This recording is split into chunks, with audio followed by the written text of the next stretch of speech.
ဗုဒ္ဓဘာသာဝင်သူတော်စင်များဆက်လက်ပြီးဖူးမြော်ကြည်ညိုရမှာတော့ရွှေဒါလီမြတ်စွာဘုရားကြီးပဲဖြစ်ပါတယ်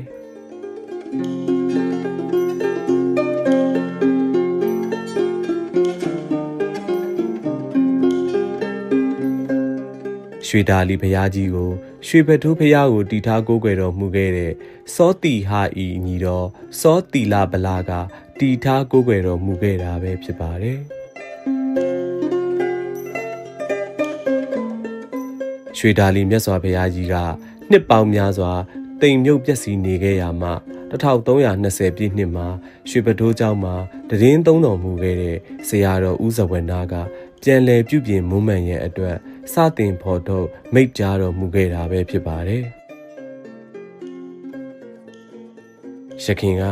ရွှေဒါလီမြတ်စွာဘုရားကိုအလယ်ပြစ်စေရန်အထိသာပူမြော်နိုင်မှာဖြစ်ပြီးအတွင်းပိုင်းမှာဇေဒီငယ်တဆူနဲ့ဗုဒ္ဓရုပ်ပါတော်မြတ်ကိုဖူးမြော်ရမှာပဲဖြစ်ပါတယ်။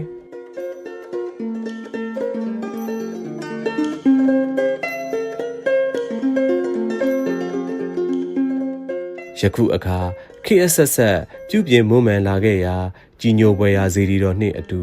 မုတ်ဦးများဓမ္မယုံအစရှိတဲ့သာသနိကအဆောက်အဦများကိုကုသိုလ်ရှင်များ၏လှူဒန်းမှုများနှင့်အတူဇေဒီတော်ဂောဘကအဖွဲ့ကဦးဆောင်မှုပြုကာပြုပြင်မွမ်းမံတည်ဆောက်လျက်ရှိပါတယ်။ရွှေဒါလီဇေဒီတော်မြတ်ရဲ့ညံတော်မှာ63ပေအမြင့်ရှိပြီးဇေဒီတော်ပရဝဏ်ကပေ150ခန့်ကျယ်ဝန်းပါတယ်။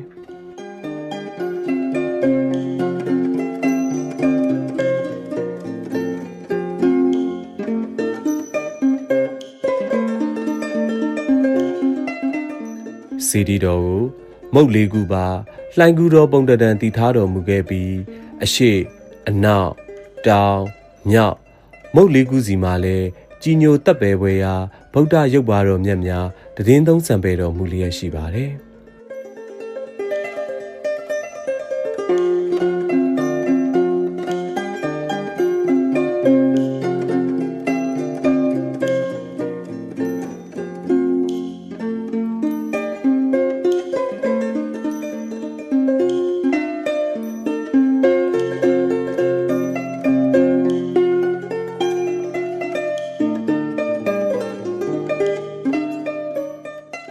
ရွှေဒါလီနမ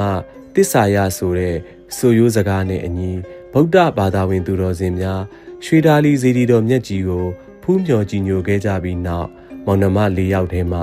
နှမဖြစ်သူစောနန်းတီရီဇန်တည်ထားကိုးကွယ်ခဲ့တဲ့ရွှေတစ္ဆာယဇေဒီတော်မြတ်ကိုလည်းဖူးမြော်ကြည်ညိုကြရမှာပဲဖြစ်ပါတယ်။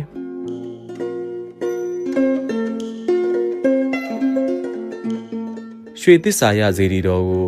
မတရာမြို့မှာမောင်နှမ၄ယောက်ထဲမှနှမဖြစ်သူကတစ္ဆာပြုတည်ထားကိုးကွယ်တော်မူတဲ့အတွက်ကြောင့်ရွှေတစ္ဆာယဇေဒီတော်လို့ဘွဲတော်ဆက်ကပ်ပူဇော်ခဲ့တာဖြစ်ပါတယ်။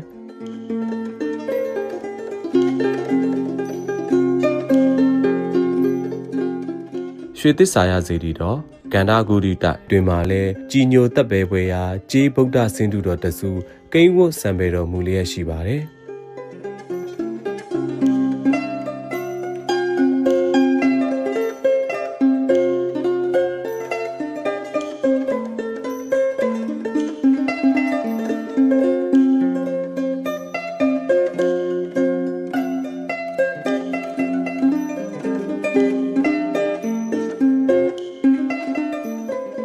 ဇေဒီတော်ပရဝဏ်အတွင်းရှိကန္တာဂုရိတတွင်မှာလဲ